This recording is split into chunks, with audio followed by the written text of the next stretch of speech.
الحمد لله وكفى وسلام على عباده الذين اصطفى وصل وسلم على سيدنا محمد المصطفى وعلى آله وأصحابه نجوم الهدى وقادة التقى اللهم آثرنا ولا تؤثر علينا اللهم جنبنا الفواحش ما ظهر منها وما بطن ومن الخطايا والزلل أما بعد فأعوذ بالله من الشيطان الرجيم بسم الله الرحمن الرحيم يا أيها الذين آمنوا كتب عليكم الصيام كما كتب على الذين من قبلكم لعلكم تتقون وقال تعالى ألف لام ميم ذلك الكتاب لا ريب فيه هدى للمتقين الذين يؤمنون بالغيب ويقيمون الصلاة ومما رزقناهم ينفقون صدق الله العظيم. وقال النبي صلى الله عليه وسلم لا يؤمن أحدكم حتى يحب لأخيه ما يحب لنفسه صدق رسوله النبي الأمي الكريم ونحن على ذلك لمن الشاهدين والشاكرين والحمد لله رب العالمين. ایک بار ضرور بات پڑھ لیں. اللهم صل على سيدنا محمد وعلى آل سيدنا محمد وأصحابه وأزواجه وبارك وسلم.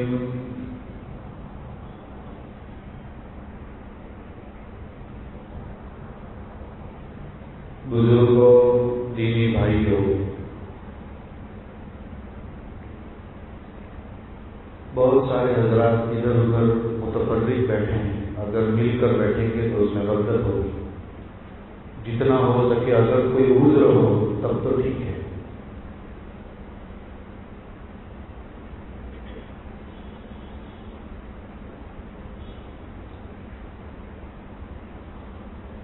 اللہ تعالیٰ نے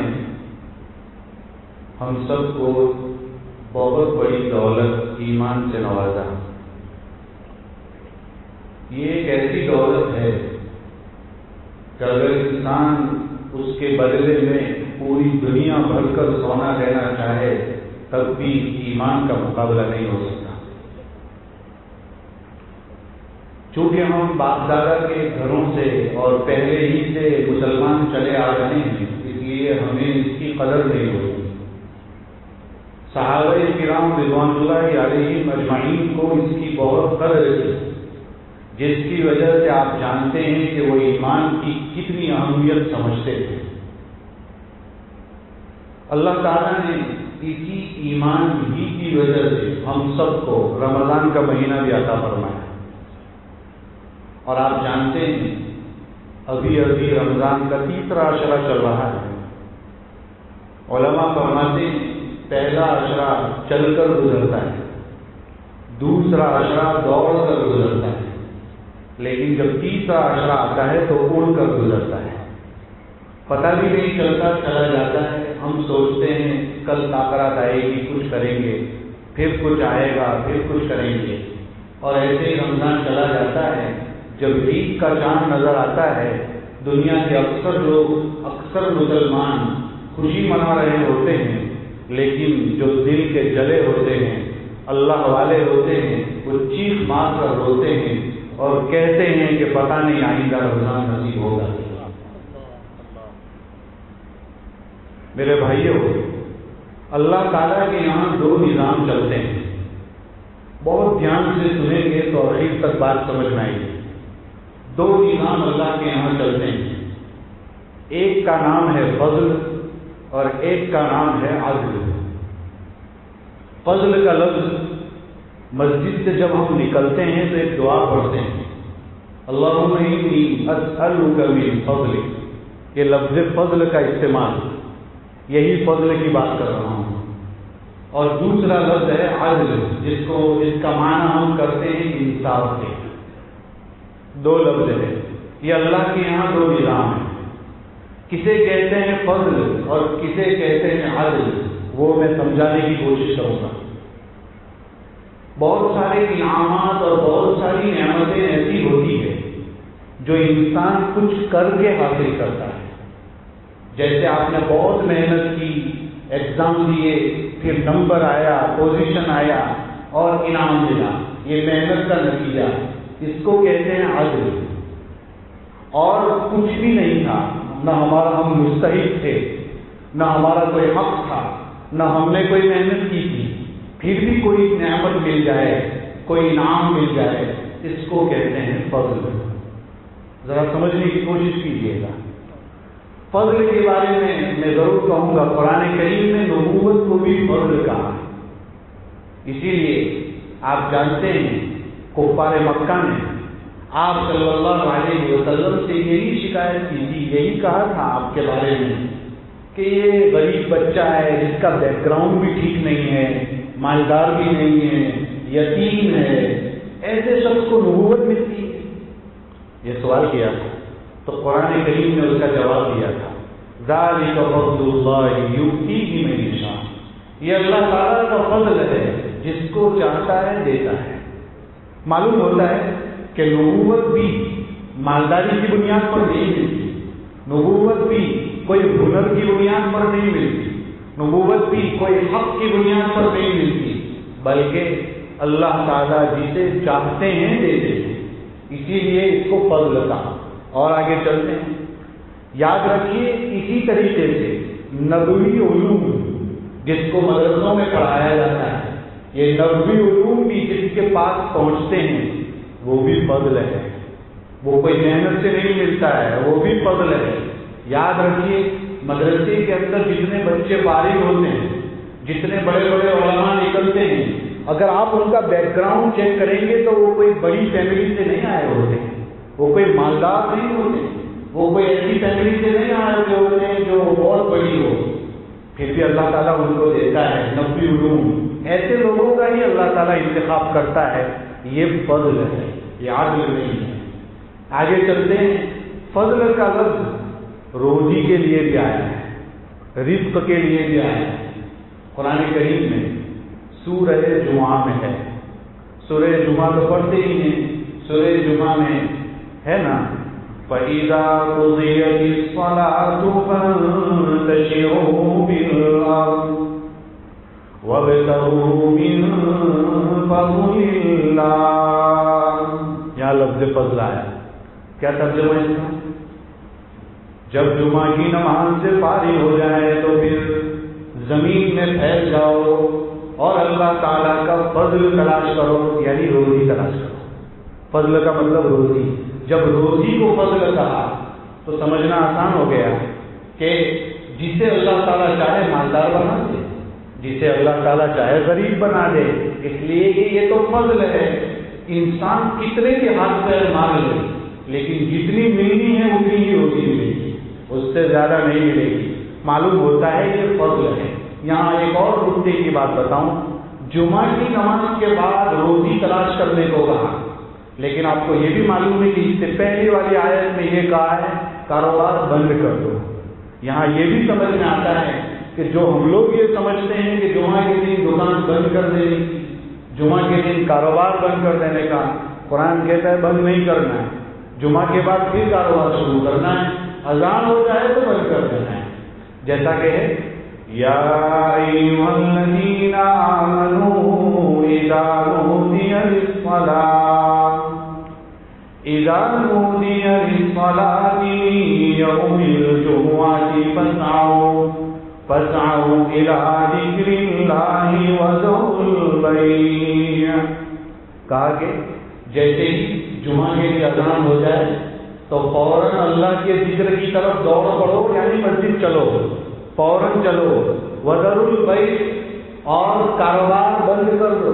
یہ بند کرنے کا حکم دیا گیا، مطلب کھلا تھا تو بند کرنے کو کہا نا، معلوم ہوتا ہے کاروبار ہوتا ہے جمعہ میں، بس اتنا ہے کہ جمعہ کا جو عرصہ ہے اس میں بند کر دو، اس کے بعد پھر روزی تلاش کرو۔ تو یہ اس سے ہمیں شریعت کیا بتاتی ہے؟ شریعت یہاں بھی ہمیں بزنس مین بننا سکھا رہی ہے، تجارت کرنا سکھا رہی ہے، اور تجارت کے بھی فضائل ہے، ہم نہیں جانتے۔ ہم نے اسلام کو چند چیزوں میں محدود کر کے رکھا ہے۔ ہم یہ سمجھتے ہیں کہ اسلام نام ہے 5 وقت کی نماز پڑھنے کا، ہاں بالکل وہ ہے ہی ہے۔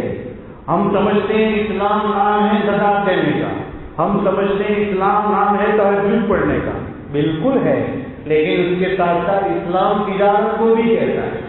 حضرت قاری صدیق صاحب مانوی رحمۃ اللہ علیہ کا نام آپ حضرات نے سنا ہو، بہت بڑے اللہ والے تھے، وہ ایک بڑا مدرسہ بھی چلاتے تھے، لیکن اس کے ساتھ ساتھ بالقصد یعنی ارادے کے ساتھ وہ کپڑے کی تجارت کرتے تھے۔ ان کو ضرورت نہیں تھی کپڑے کی تجارت کی، پھر بھی وہ کرتے تھے۔ کسی نے ان سے پوچھ لیا آپ کپڑے کی تجارت کرتے ہیں حضرت، آپ کو کیا ضرورت ہے؟ فرمایا ضرورت تو نہیں ہے، لیکن تجارت اس لیے کر رہا ہوں تاکہ جو فضیلت حدیث شریف میں آئی ہے تجارت کرنے والے کی، اور جو میرے محبوب کی سنت بھی ہے، اس پر عمل کرنے والا بن جاؤں، اس لیے میں تجارت کر رہا ہوں۔ معلوم ہوتا ہے تاجر بھی اپنی تجارت کے ذریعے سے جنت میں جا سکتا ہے، لیکن اس کے لیے شرط ہے، حدیث شریف میں فضیلت آئی ہے التاجر الصدوق الامین مع السفرۃ الکرام البررہ۔ فرمایا وہ تاجر جو سچا ہو، وہ بزنس میں جو اپنے بزنس میں سچا ہو اور اس کے ساتھ ساتھ امانت دار ہو، اگر یہ 2 چیز ہے اس کے ساتھ تو فرمایا اللہ تعالیٰ اس کا حشر نیک لوگوں کے ساتھ فرمائیں گے۔ معلوم ہوتا ہے تجارت بھی بہت بڑی چیز ہے۔ حضرت شیخ رحمۃ اللہ علیہ یعنی کون؟ شیخ زکریا رحمۃ اللہ علیہ کی فضائل اعمال ہم پڑھتے ہیں، اس میں کئی فضائل ہیں، فضائل نماز، فضائل روزہ، فضائل زکات، فضائل ذکر۔ حضرت شیخ کی ایک اور کتاب بھی ہے جو بہت کم لوگ جانتے ہیں، وہ کیا ہے؟ فضائل تجارت بھی حضرت شیخ نے لکھی ہے، باقاعدہ تجارت کے فضائل پر حضرت شیخ رحمۃ اللہ علیہ کا ایک رسالہ ہے، اور آخری عمر میں لکھا گیا ہے، پڑھنے کے قابل ہے۔ اس میں تاجروں کی فضیلت بیان کی ہے کہ بزنس میں کیا ہوتا ہے۔ بہرحال میرے بھائیوں، میں یہ عرض کر رہا تھا کہ فضل، یہ روزی کے لیے بھی لفظ فضل آیا۔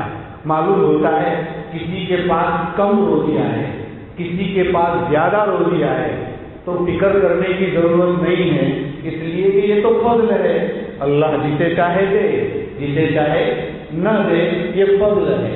اور آگے چلتے ہیں، جب اتنا سمجھ گئے ہیں کہ یہ فضل انسان کو کسی حق کی بنیاد پر نہیں ملتا، تو پھر ہم سے تقاضا کیا کیا گیا ہے؟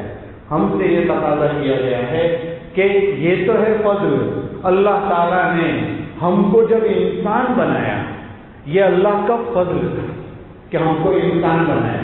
اب عدل کیا ہے؟ عدل یہ ہے کہ ہم جب دنیا سے جا رہے ہوں تو انسان بن کر جاتے ہیں، اگر ہم انسان بن کر دنیا سے نہیں گئے نا تو عدل کا تقاضا پورا نہیں ہوا۔ یہ اللہ کا فضل ہی تھا کہ اللہ نے انسان بھی بنایا اور انسان کے ساتھ ساتھ مسلم گھرانے میں پیدا فرمائے۔ ورنہ اگر مسلم گھرانے میں نہ ہوتے تو شاید کہیں بیل بجا رہے ہوتے، کہیں گھنٹے بجا رہے ہوتے، پتہ نہیں کون سی زندگی گزار رہے ہوتے، کس طرح کی زندگی گزار رہے ہوتے۔ یہ تو اللہ کا فضل تھا کہ اللہ تعالیٰ نے ہمیں انسان بھی بنایا، مسلمان گھرانے میں بھی پیدا فرمایا۔ اب ہم سے تقاضا کیا کرتا ہے رب یہ تقاضا کرتا ہے کہ موت آئے تو تم مسلمان باقی رہنے چاہیے۔ اگر مسلمان ہونے کی حالت میں موت آ گئی نا تو تم جنگ جیت گئے، تم کامیاب ہو گئے۔ قرآن کریم میں ہے وَلَا تَمُوتُنَّ إِلَّا وَأَنْتُمْ مُسْلِمُونَ، موت آئے تو مسلمان ہونے کی حالت میں آئے۔ معلوم ہوتا ہے اسلام کے ساتھ جانا، اس کے لیے محنت کرنی پڑے کہ ہم اسلام کے ساتھ دنیا سے جائیں۔ اب یہ محنت کے لیے اللہ تعالیٰ نے ہمیں کیا میدان دیا؟ فرمایا کچھ راتیں بڑی دے دی، کچھ دن بڑے دے دیے، کچھ مہینہ بڑا دے دیا، 1 مہینہ بڑا دے دیا۔ فرمایا وہ میرے بچھڑے ہوئے بندے جو مجھے رب تو مان رہے تھے، نبی تو مان رہے تھے، لیکن بچھڑ گئے تھے، پتہ نہیں مسجد سے کتنے دور ہو گئے تھے، کچھ راتیں بڑی دے کر، کچھ دن بڑے دے کر، کچھ مہینے بڑے دے کر فرمایا آ جاؤ، کچھ بنا لو اپنے آپ کو۔ جس کا رمضان صحیح گزرا اس کا سال صحیح گزرا، جس کا جمعہ صحیح گزرا اس کا پورا ہفتہ صحیح گزرا۔ تو یہ بیٹری چارج کرنے والا مہینہ ہوتا ہے، جس نے جس طرح کی چارج کی ہوگی ایسی چلے گی۔ اگر ڈاؤن ہوگی تو 1 مہینے میں ہی گل ہو جائے گی، اور اگر مضبوط چارج کیا ہوگا تو پورے سال کوئی تکلیف نہیں آئے گی، اسے پابند رہے گا، مسجد سے لگا رہے گا، مسجد سے جڑا رہے گا۔ اسی لیے آپ جانتے ہیں رمضان میں 2 چیزیں اہم ہیں، ایک تو روزہ اور ایک تراویح۔ روزہ رکھتے ہیں ماشاءاللہ، اللہ تعالیٰ پابندی کے ساتھ روزہ رکھنے کی توفیق دے۔ ہم تراویح بھی پڑھ رہے ہیں ماشاءاللہ روزانہ، تو اللہ تعالیٰ پابندی کے ساتھ تراویح پڑھنے کی عظیم تک توفیق عطا فرمائے۔ اچھی بات ہے، 2 چیزوں کا نام ہے۔ حضرت تھانوی رحمۃ اللہ علیہ سے پوچھا گیا کہ رمضان کا کورس کیا ہے، تو انہوں نے 4 چیزیں بتائی۔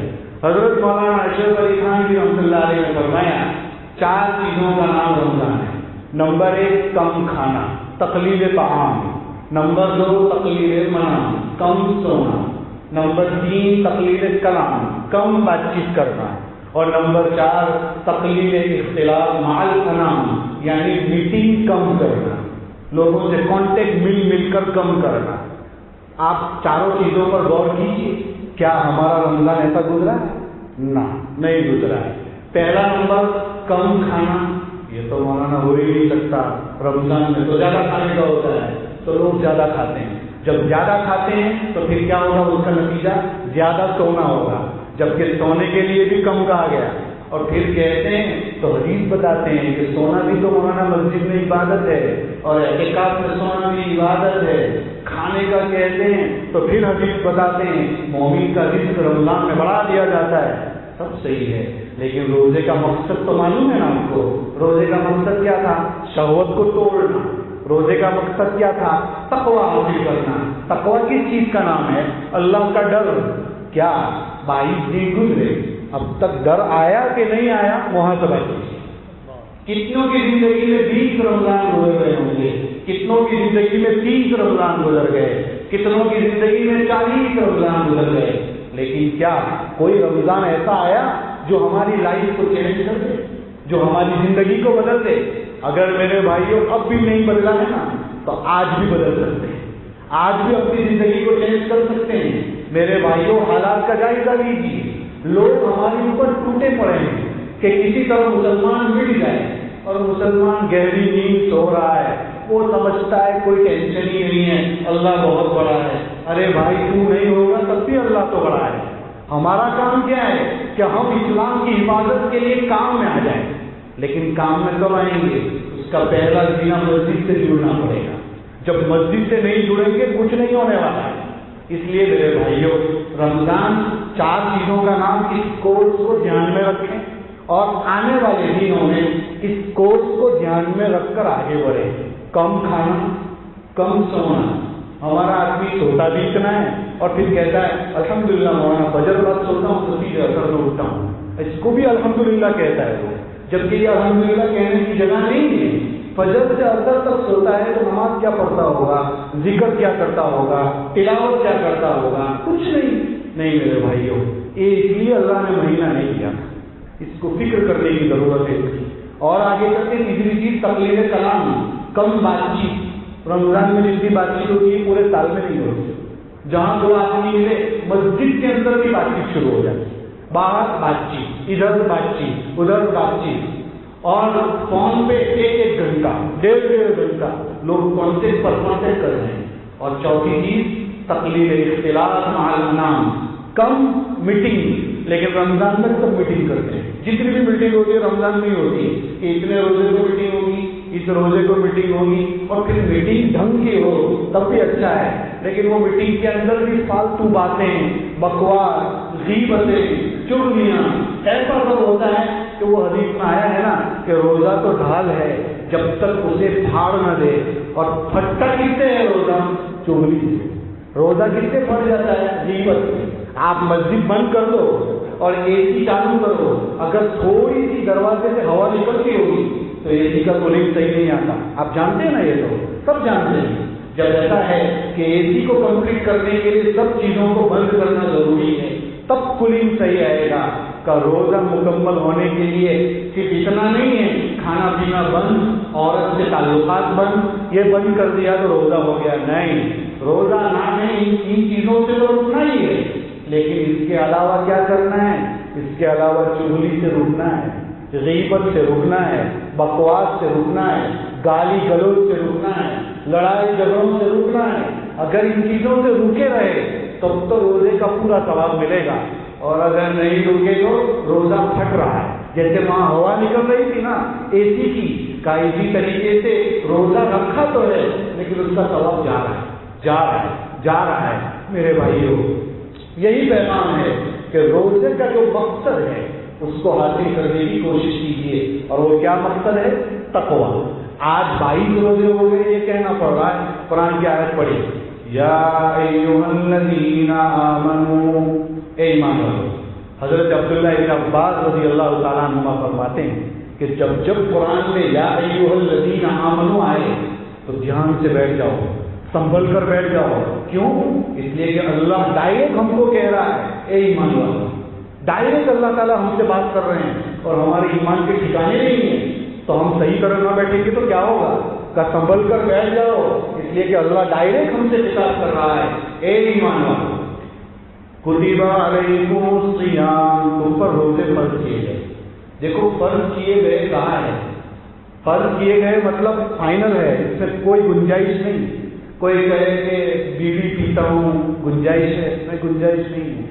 سر درد کر رہا ہے، گنجائش نہیں ہے. ڈاکٹر اگر کہہ دے کہ ہاں روزہ رکھے گا تو نقصان ہوگا، اور وہ بھی مسلم ہو، ماہر ہو، ایک نہیں دو دو تین تین ہو، تو روزہ چھوڑنے کی گنجائش ہے.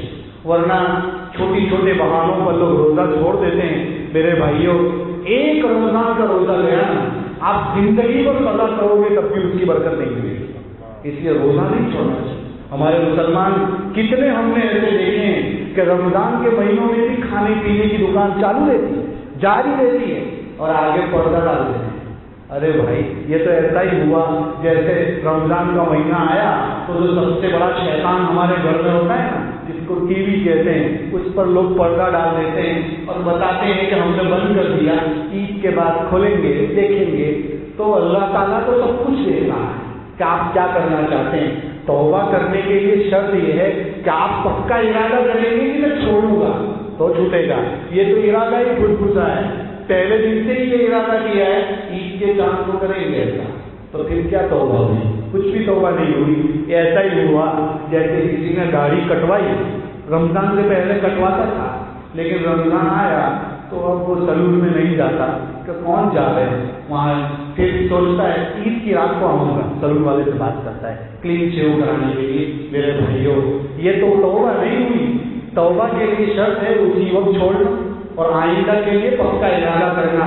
پیر ذوالفقار نقشبندی دامت برکاتہ فرماتے ہیں جو شخص ایسی بات کرتا ہے کہ عید کے دن یہ گناہ کروں گا یہ کروں گا، وہ سب سے بڑا رمضان کا نام لگ رہا ہے. رمضان کی سب سے زیادہ قدر کرنے والا نہیں ہے وہ. اس لیے میرے بھائیوں، ذرا اس کی فکر کیجیے. روزے فرض کیے گئے. قرآن کہتا ہے آگے کما کتب علی الذین من قبلکم، تم سے پہلے لوگوں پر بھی روزے فرض کیے گئے تھے. گھبرائیے نہیں کہ صرف آپ پر ہے. ہاں ہر امت میں. علماء نے لکھا ہے کہ صرف اسلام میں نہیں، آدم علیہ السلام سے لے کر آپ صلی اللہ علیہ وسلم تک ہی نہیں، بلکہ غیر مسلم مذہبوں میں بھی بھوکے رہنے کا رواج چلا آ رہا ہے. بس اتنا ہے، شکلیں الگ الگ ہیں. ہمارے یہاں شکل الگ ہے کہ ہمارے یہاں کھانا نہیں، پانی نہیں. آپ غیر مسلموں میں جتنے لوگ جانتے ہوں گے ان کے یہاں اپاس کے نام سے کچھ ہوتا ہے تو وہ پانی بھی پی سکتے ہیں. کچھ اور چیزیں ہوتی ہے. مطلب ہر مذہب میں ہر جگہ یہ رواج رہا ہے، بھوکے رہتے ہیں، پیاسے رہتے ہیں. تو کوئی فکر کرنے کی ضرورت نہیں کہ تم پر روزے فرض کیے گئے. دوسری بات یہاں اور ایک نقطے کی بات بتا چلوں کہ جب روزہ رکھنے کا ثواب کیا ہے، حدیث میں آتا ہے من صام رمضان ایمانا واحتسابا غفر له ما تقدم من ذنبه. کیا مطلب؟ جو شخص روزہ رکھے ایمان کے ساتھ. کس کے ساتھ؟ ایمان کے ساتھ. مطلب ایمان شرط ہے.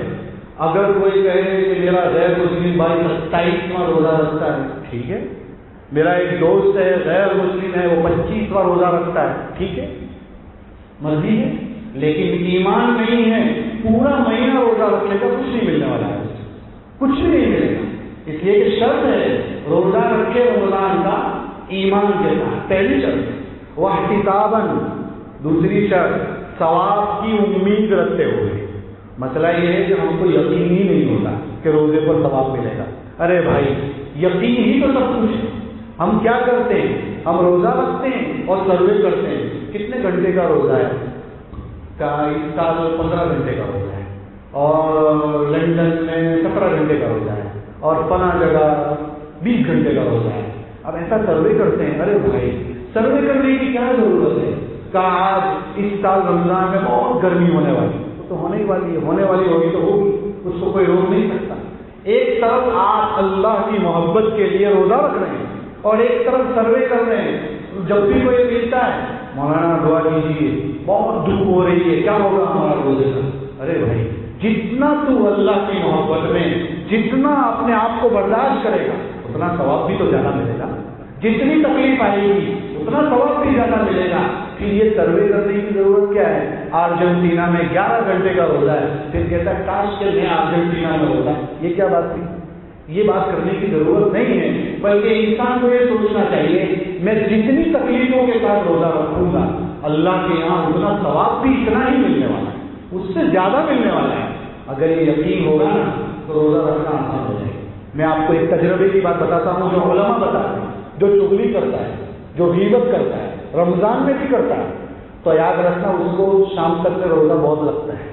یاد رکھ لیجیے جو فضول باتوں میں لگا رہتا ہے وہ بہت پریشان رہتا ہے، اور جو قرآن کی تلاوت میں لگا رہتا ہے، درود شریف میں لگا رہتا ہے، مسجد میں اپنا وقت گزارتا ہے، اس کو روزے کا احساس بھی نہیں ہوتا بلکہ اس کو اور مزہ آتا ہے. لیکن ہم تلاوت ہی نہیں کرتے. حضرت شیخ رحمۃ اللہ علیہ نے بار بار یہ عرض کر رہا ہوں فضائل اعمال میں لکھا ہے کہ میرے گھر کی مستورات روزانہ کے کام کاج کے ساتھ 15 سے 17 پارے تلاوت کرتی ہے. عورتیں روزانہ 15 سے 17 پارے. ابھی یہاں جتنے جوان بیٹھے ہیں ایک ایک کو کھڑا کر کے پوچھیں کہ بتائیے 22 روزے ہوئے کتنے قرآن پورے ہوئے؟ شاید 2-4 مل جائیں گے، وہ یوں کہیں گے الحمدللہ 2 ہوئے 3 ہوئے. اور وہاں حضرت شیخ نے فضائل اعمال میں لکھا ہے نا، وہ صرف ایسے ہی نہیں لکھا ہے سننے کے لیے کہ امام ابو حنیفہ دن کا ایک قرآن پڑھتے تھے، رات کا ایک قرآن. جی امام شافعی دن کا ایک قرآن پڑھتے تھے، رات کا ایک قرآن. وہ کس لیے لکھا گیا؟ اس لیے لکھا گیا ہے ان جیسا بننے کی کوشش تو کرو. ارے 60 قرآن نہیں ہوتے 30 تو کرو، 30 نہیں ہوتے 10 تو کرو، 10 نہیں ہوتے 5 تو کرو، کوشش تو کرو. لیکن کوئی کوشش ہی نہیں کرتا، تلاوت کی طرف توجہ ہی نہیں. میرے بھائیوں جس کا دل پاک صاف ہوگا، حضرت عثمان غنی رضی اللہ تعالیٰ عنہ فرماتے ہیں جس کے دل میں کینہ نہیں ہوگا، جس کے دل میں چغلی نہیں ہوگی، جس کا دل کینہ کپٹ سے پاک ہوگا، اس کا دل کبھی قرآن پڑھنے سے نہیں بڑھے گا. بار بار پڑھنے کا جی چاہے گا، بار بار پڑھنے کا جی چاہے گا. ابھی پورا ہوا نہیں کہ دوسرا اور آپ یہ مت سمجھیے کہ اس زمانے میں لوگ قرآن کم پڑھتے ہیں. اپنی آنکھوں سے میں نے اپنے علاقے میں ایسے لوگ دیکھے ہیں. ابھی میں آیا ہوں, میں نے ایک آدمی سے پوچھا آپ نے کتنے قرآن پڑھے؟ اپنے علاقے کی بات کر رہا ہوں. 17واں روزہ چل رہا تھا. اس سے پوچھا آپ کے قرآن کتنے پورے ہوئے؟ کمان الحمدللہ 17 روزے ہوئے, 16 قرآن مکمل ہو چکے. صرف رمضان ہی میں روزانہ کا مولانا ایک قرآن پڑھتا ہوں. تو آج بھی اللہ کے بندے ایسے موجود ہیں جو پڑھ رہے ہیں, اور ہم لوگ ایسا سمجھتے ہیں نہیں ہو سکتا, نہیں ہو سکتا.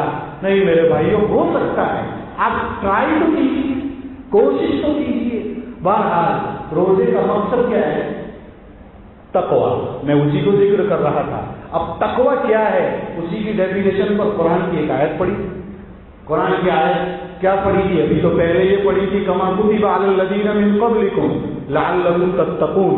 روزے اس لیے فرض کیے گئے تاکہ تم تقویٰ حاصل کرو. اب تقویٰ کیا ہے؟ اور قرآن کی سورہ بقرہ کی پہلی آیت جو ہم نے پڑھی تھی اسی کی تفصیل ذکر کروں گا. دھیان سے سمجھنے کے لیے انشاءاللہ بہت فائدہ ہوگا. میں یاد کر رہا تھا کہ جو ہے تقویٰ کیا ہے. قرآن میں ذالک الکتاب لا ریب فیہ ھدی للمتقین. یہ وہ کتاب ہے جس میں کوئی شک نہیں.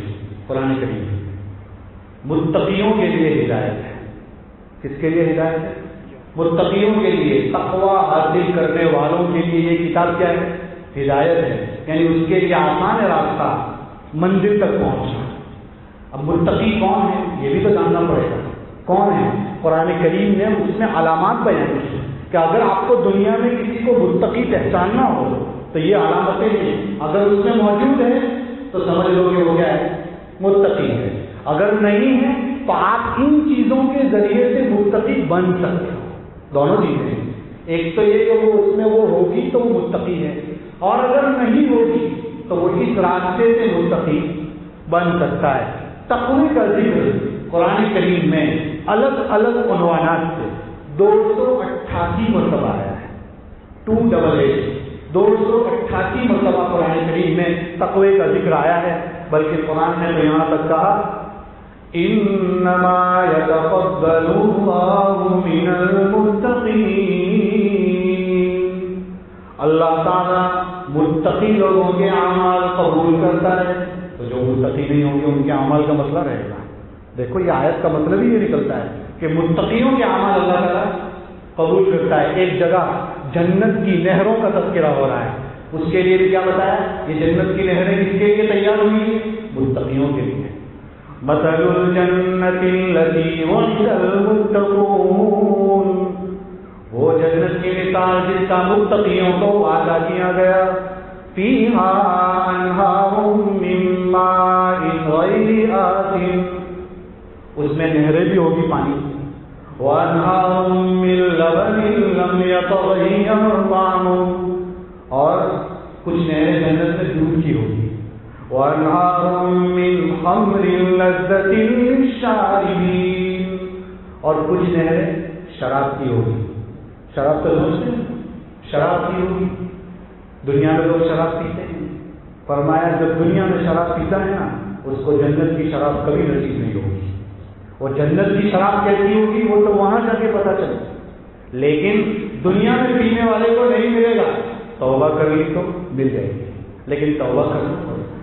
آج کل ہمارے جوان چھوٹے چھوٹے 12 سال کے 13 سال کے بچے نشے میں ڈوب رہے ہیں. کتنا نشہ.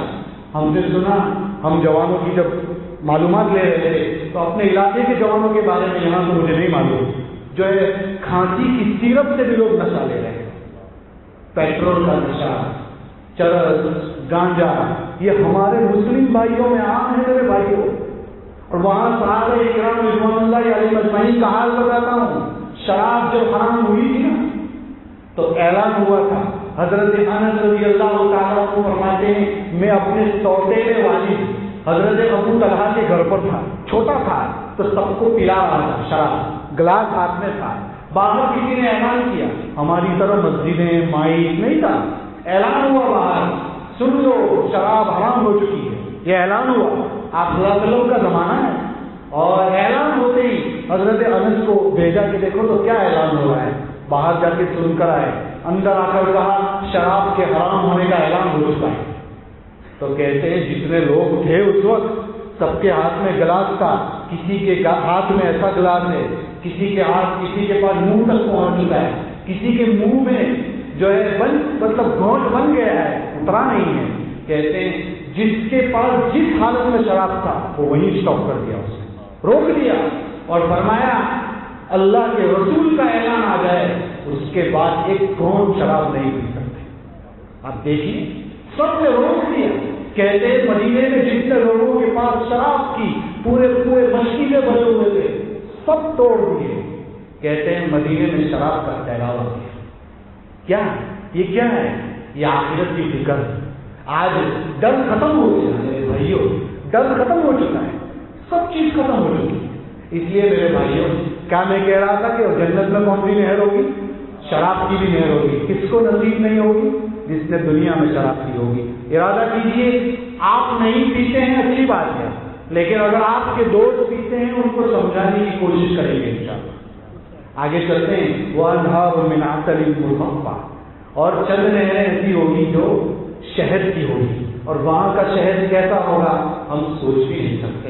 بہرحال یہ نہریں سے پینا کس کو ملے گا؟ فرمایا متقیوں کو ملے گا۔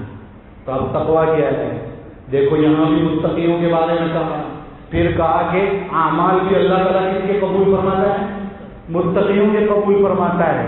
تو اب کیا کریں؟ متقی ہے کون اور ان کی علامات کیا ہے؟ چلیے پڑھتے ہیں قرآن کی شروع کی آیت ہے۔ الذین یؤمنون بالغیب ویقیمون الصلاة ومما رزقناہم ينفقون۔ متقیوں کی 3 علامتیں اس آیت میں بیان کی ہیں۔ وہ لوگ جو غیب پر ایمان رکھتے ہیں وہ متقی ہیں، وہ لوگ جو نمازوں کو قائم کرتے ہیں وہ متقی ہیں، وہ لوگ جو اللہ تعالیٰ نے ان کو دیا ہے اس میں سے خرچ کرتے ہیں وہ بھی متقی ہیں۔ ذرا اس کی تفصیل میں جاتے ہیں۔ پہلی چیز بتائی کہ غیب پر ایمان رکھتے ہیں۔ کیا چیز ہے؟ غیب کا معنی ہے ہماری نظروں سے جو چیز نہ دکھے اسے کیا کہتے ہیں؟ غیب۔ اسے کیا کہتے ہیں؟ غیب۔ اور شریعت کی زبان میں غیب کسے کہتے ہیں؟ ہم بتاتے ہیں آپ کو۔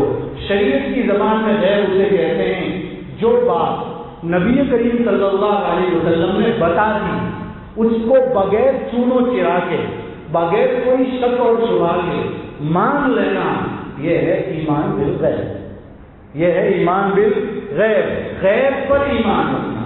جیسے اللہ تعالیٰ کی ذات کسی کو نظر آتی نہیں ہے، لیکن ہم سب مانتے ہیں کہ اللہ تعالیٰ کی ذات موجود ہے۔ یہ کیا ہے؟ ایمان بالغیب، غیب پر ایمان۔ ہمیں نہیں معلوم ہے، ہمیں نظر نہیں آتے ہیں اللہ تعالیٰ، لیکن ہمارا یقین ہے کہ اللہ تعالیٰ کی ذات موجود ہے۔ اسی کا نام کیا ہے؟ ایمان بالغیب۔ اگر کسی نے ذرہ برابر بھی شک کر لیا کہ اللہ تعالیٰ ہے کہ نہیں، اگر تھوڑا سا بھی شک کر لیا اسی وقت وہ ایمان سے نکل گیا۔ اس لیے کیا ہے؟ ہر وقت یہ استدار اللہ دیکھ رہا ہے، اللہ کی ذات موجود ہے، یہ ہے ایمان بالغیب۔ مثلا سود تو سمجھتے ہوں گے، بیاج، انٹرسٹ انگلش والے کہتے ہیں، یہ سود حرام ہے، لیکن جب بینک میں ہم پیسہ رکھتے ہیں نا، تو جب پیسہ رکھتے ہیں تو ظاہر میں ہمارا پیسہ بڑھتا ہے، بڑھ رہا ہے۔ 50,000 رکھے ہیں، انٹرسٹ آتا ہے تو 55 بھی ہو جائے، 60 بھی ہو جائے، تو بظاہر تو مال بڑھ رہا ہے، اچھا لگ رہا ہے کہ پیسے بڑھ رہے ہیں، لیکن ایک طرف شریعت کیا کہتی ہے؟ یمحق اللہ الربا ویربی الصدقات۔ اللہ تعالیٰ سود کو مٹاتا ہے، صدقات کو بڑھاتا ہے۔ جب یہ آیت ہمارے سامنے آتی ہے تو فوراً سمجھ میں آتا ہے کہ ظاہر میں تو پیسہ بڑھ رہا ہے لیکن یہ بڑھنا نہیں ہے۔ جب اس کے اندر انسان مبتلا ہوتا ہے تو وہ پیسہ تو کیا، اصل پونجی بھی ختم ہو جاتی ہے۔ یہ اللہ کا نظام ہے۔ اور جو سود کھاتا ہے نا ان سے پوچھیے گا، جو سود کے اوپر چلتا ہے نا ان سے پوچھیے گا۔ اب دنیا بھی سمجھ رہی ہے کہ سود کتنی بڑی چیز ہے، اب دنیا بھی سمجھ رہی ہے کہ سود کتنی خراب چیز ہے، کتنی گندی چیز ہے۔ جو سمجھتا ہے، ہمارے جوان سود کا استعمال بھی کرتے ہیں اور ان سے کہتے ہیں بھائی یہ بیاج ہے، اس کو گندا کہا گیا ہے، اس کو شریعت نے منع کیا ہے، ہم اسے نہیں کھا سکتے. تو کیا کہتے ہیں؟ مولانا آپ میری قبر میں آنے والے ہیں؟ یہ جواب دیتے ہیں ارے بھائی قبر کی بات نہیں ہو رہی ہے، ایک دوسرے سے مذاکرہ ہو رہا ہے. جب انسان مذاکرہ کرتا ہے، کوئی نصیحت کی بات کرتا ہے تو اسے سمجھ میں نہیں آتی. میرے بھائیوں یہ کیا ہے؟ سود کا جو نظام ہم نے سمجھا، ظاہر میں نہیں سمجھ میں آ رہا ہے کہ سود مٹتا ہے، ایسا سمجھ میں آتا نہیں ہے، لیکن ہمارا یقین ہے نا. اس کو کیا کہتے ہیں؟ ایمان بالغیب. یہ غیب پر ایمان ہے. اسی وجہ سے تو مسلمان سود کو نہیں کھاتا ہے کہ اس کو یقین ہے کہ سود میں گیا کھایا تو میرا اصل سرمایہ بھی ختم ہو جائے گا. اور آگے چلتے ہیں. اسی طرح ایک اور مثال دیتے ہیں. جب دنیا کے اندر معاملے ہوتے ہیں، لڑائی جھگڑے رشتہ داریوں میں جھگڑے ہوتے رہتے ہیں رشتوں میں. کہا کہ ایک انسان حق پر ہوتا ہے، سچ میں وہ حق پر ہوتا ہے، لیکن وہ کیا کرتا ہے؟ ضد پر اڑا رہتا ہے. لیکن وہ جھگڑا چھوڑنا چاہے تو چھوڑ سکتا ہے. چھوڑ دے گا تو کیا فائدہ ہوگا؟ حدیث میں ہے انا زعیم ببیت فی ربض الجنۃ لمن ترک المراء. کیا کہنا چاہ رہے ہیں آپ صلی اللہ علیہ وسلم؟ فرماتے ہیں کوئی آدمی جھگڑا چل رہا ہو، چاہے وہ حق پر ہو، لیکن وہ جھگڑا چھوڑ دے تو میں گارنٹی دیتا ہوں کہ جنت کے ارد گرد میں اس کا ایک محل تیار ہوگا. دیکھو کتنی بڑی بات ہے. حق پر ہونے کے باوجود جھگڑا چھوڑ دینا، اس پر سرکار کیا بتا رہے ہیں؟ جنت کے ارد گرد. ایسا سمجھیے کہ جب کوئی شہر کے چاروں طرف بلڈنگیں بنتی ہیں نا، تو جنت کے چاروں طرف بڑے بڑے محل تیار ہوں گے. اور وہ کس کو ملنے والے ہیں؟ ایسے شخص کو ملنے والے ہیں حق پر ہونے کے باوجود جھگڑا چھوڑ رہا ہے کہ چھوڑو، لڑائی جھگڑا ختم ہو جائے کسی طرح کا. اس کو اللہ کے رسول گارنٹی دے رہے ہیں. یہ یقین آئے گا تو اس کا نام کیا ہے؟ ایمان بالغیب. دنیا کے اندر مالدار بھی ہیں، دنیا میں غریب بھی ہیں. بیچارہ غریب سوچتا ہے کہ یار میرے پاس کچھ نہیں ہے، یہ کافروں کو تو کتنا ملتا ہے.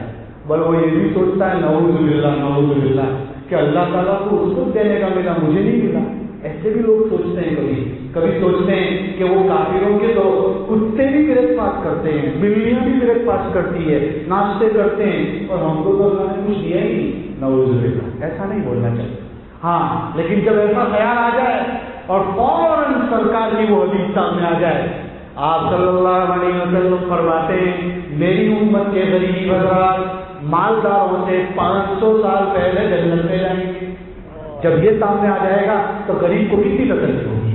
غریب فوراً سمجھے گا کہ میں دنیا میں کتنی بھی تکلیف آئے گی، لیکن مالداروں سے کتنے سال پہلے؟ 500 سال پہلے جنت میں جانے والا ہوں. تو اس کو یقین آ جائے گا. اسی کا نام کیا ہے؟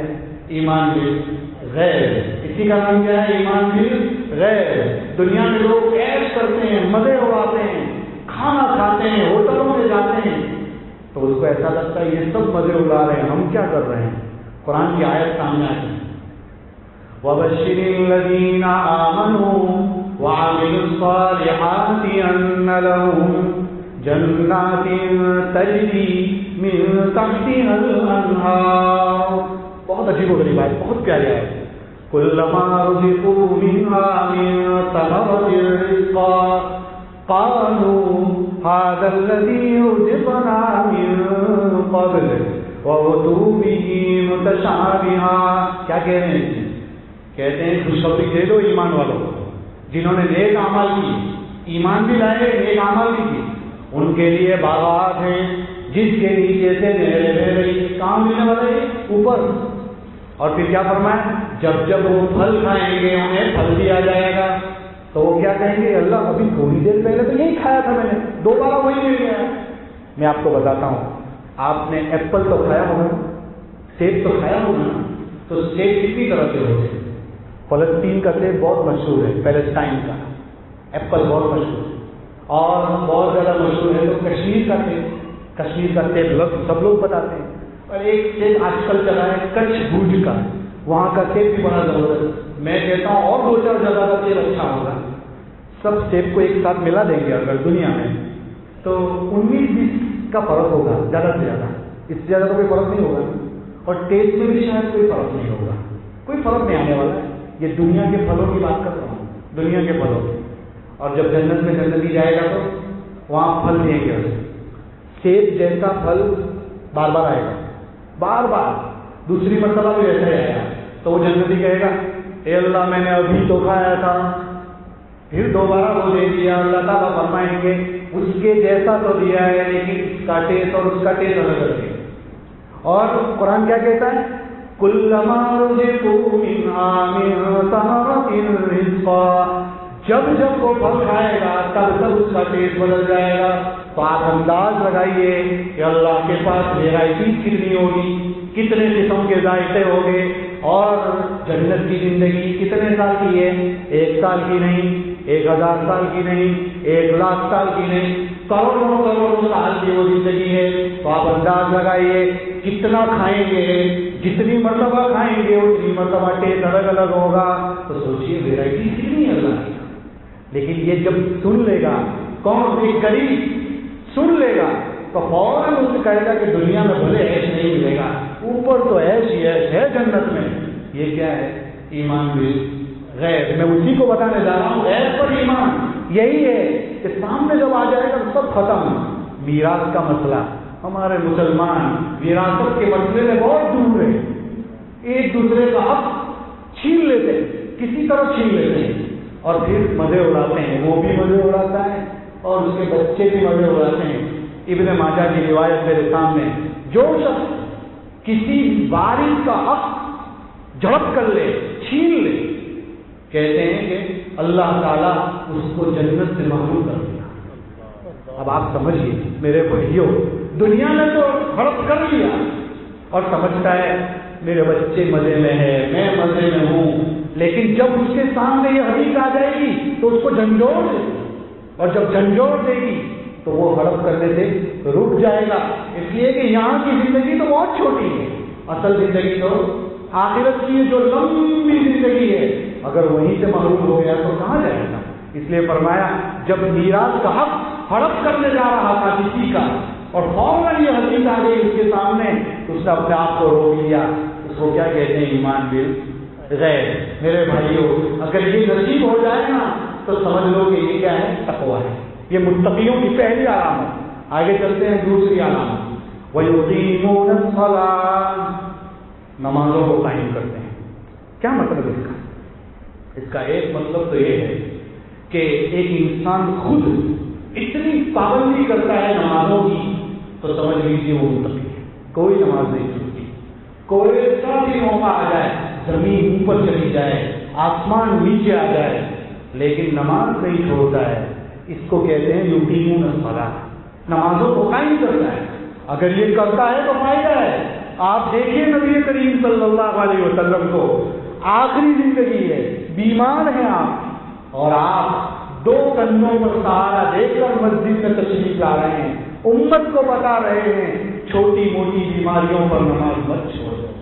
ذرا پیٹ درد کرے تو نماز مت چھوڑ دو، سر میں درد ہو جائے تو نماز مت چھوڑ دو. یہ تعلیم دے رہے ہیں. انتقال کا وقت قریب ہے، سانس اکھڑ رہی ہے آپ صلی اللہ علیہ وسلم کی، اور آپ کے آخری جملے کیا ہے؟ الصلاۃ، الصلاۃ، نماز قائم کرو. دیکھو میرے بھائیوں، آپ آخری الفاظ بھی آپ کے یہ ہے نمازوں کو قائم کرو. اور آپ جانتے ہیں جس نے نماز چھوڑ دی اس کا مال بھی برباد، اس کی اولاد بھی برباد. یہ حدیث میں آتا ہے. میرے بھائیوں، اگر آپ کا گھر راتوں رات کوئی لوٹ لے تو صبح میں آپ کو غم ہوگا کہ نہیں ہوگا؟ ارے ہوگا کہ نہیں ہوگا؟ تو بہت غم ہوگا، روئیں گے کہ شاید. اور اگر آپ کا بچہ ایکسیڈنٹ میں مر جائے، آپ کا بچہ بچپن میں دنیا سے چلا جائے تو کیا آپ کو غم ہوگا کہ نہیں ہوگا؟ ارے اتنا روئیں گے، اتنا تو کبھی نہیں روئے ہوں گے. حدیث کیا کہتی ہے؟ مال اور اولاد ضائع ہوتا ہے تو رونا آتا ہے. کیا کبھی ایک نماز چھوٹی تو رونا ہے؟ کبھی ایک نماز چھوٹی تو غم ہوا کبھی؟ اگر نہیں ہوا تو سمجھ لو تم کو یہ چیز کی سمجھ ہی نہیں آئی، ہم کو یہ چیز کی سمجھ ہی پیدا نہیں ہوئی. میرے بھائیوں، نمازوں کو قائم کرنے والا شخص متقی ہوتا ہے. اور ایک مطلب ہے اس کا، نماز کو قائم کرنے کا کیا مطلب ہے؟ ایک مطلب یہ ہے کہ وہ ایسا ماحول تیار کرتا ہے کہ جس سے سب لوگ نمازی بن جائیں. یہ بھی ایک مطلب ہے. کیا ہے؟ جیسے نبی کریم صلی اللہ علیہ وسلم کے زمانے کا ماحول ایسا تھا کہ منافق بھی نماز چھوڑ نہیں سکتا تھا. آج اگر کوئی آدمی کھڑا ہو جائے کہ میرے محلے کا کوئی بھی شخص بے نمازی نہ رہے اور فکر کر کے چلا جائے اور فکر کر لے خود بھی نماز پڑھے، ماحول ایسا بنا دے، فرمایا وہ بھی متقی ہے. وہ بھی متقی ہے. کتنی صفتیں ہو گئی؟ 2. متقیوں کی کتنی صفت بتائی آپ کو؟ 2. نمبر 1 ایمان بالغیب، جو غیب پر ایمان رکھتے ہیں وہ کیا ہے؟ متقی ہیں. نمبر 2 جو نمازوں کو قائم کرتے ہیں وہ کیا ہے؟ متقی ہیں. نمازوں کو قائم کریں گے انشاءاللہ، پابندی کریں گے تو انشاءاللہ فائدہ ہوگا. شاپنگ کرنے گیا تھا تو چھوٹ گئی، شادی کی میرے گھر میں تو نماز چھوٹ گئی. اگر ایسا ہو جائے تو میرے بھائیوں اللہ کی محبت کم ہے، دنیا کی محبت زیادہ ہے. اس لیے میرے بھائیوں نمازوں کو قائم کیجیے. اور آگے چلتے ہیں. وَمِمَّا رَزَقْنَاهُمْ يُنْفِقُونَ، جو ہم نے ان کو دیا ہے اس میں سے وہ خرچ کرتے ہیں. یہ آخری بات ہے، اس پر انشاءاللہ بات ختم کریں گے. جو ہم نے ان کو دیا ہے اس میں سے وہ خرچ کرتے ہیں. اس کا کیا مطلب؟ اس کا عام مطلب تو یہی ہے کہ جو مال ہم نے ان کو دیا ہے اس میں سے وہ خرچ کرتے ہیں. لیکن کیا صرف یہی مطلب ہے اس کا؟ نہ. صرف مال کی اگر بات ہوگی تو سب کے پاس تو مال ہوتا نہیں، تو پھر کیا وہ یہ صفت پر عمل نہیں کر سکتا؟ کر سکتا ہے. جو ہم نے ان کو دیا ہے اس میں بہت ساری چیزیں آئے گی. ذرا اس کو ہم پھیلاتے ہیں. پھیلائیں گے تو کیسے پھیلائیں گے؟ صرف مال میں نہ رکھیے اسے. اور آگے بڑھتے ہیں. اللہ تعالیٰ نے کسی کو ڈاکٹر بنایا، اللہ تعالیٰ نے کسی کو انجینئر بنایا، کسی کو وکیل بنایا، کسی کو ٹیچر بنایا. ہر ایک کو اللہ نے ایک فن دیا ہے، ایک ہنر دیا ہے. وہ ہنر والا کیا سمجھتا ہے پتہ ہے؟ میرے باپ کی جاگیر ہے، میرے علاوہ کسی کو نہیں مل سکتی. ارے بھائی ایسا نہیں، تجھے اللہ نے دیا ہے، تو اگر اس میں سے کچھ حصہ غریبوں کے لیے کر لے گا نا تو اس آیت پر تیرا عمل ہو جائے گا.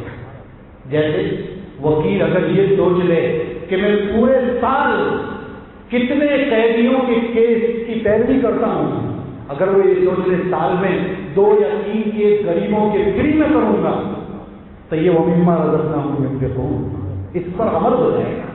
سوچو اگر ایک ہی فریج بنانے والا آدمی اگر یہ سوچ لے، چاہے اس کے پاس اتنا مال نہیں ہے لیکن اللہ نے اس کو اے سی بنانے کا ایک ہنر دیا ہے، اگر وہ یہ سوچ لے سال میں 5 مسجدوں کے اے سی فری میں سروس کروں گا، وَمِمَّا رَزَقْنَاهُمْ يُنْفِقُونَ پر عمل ہوگا.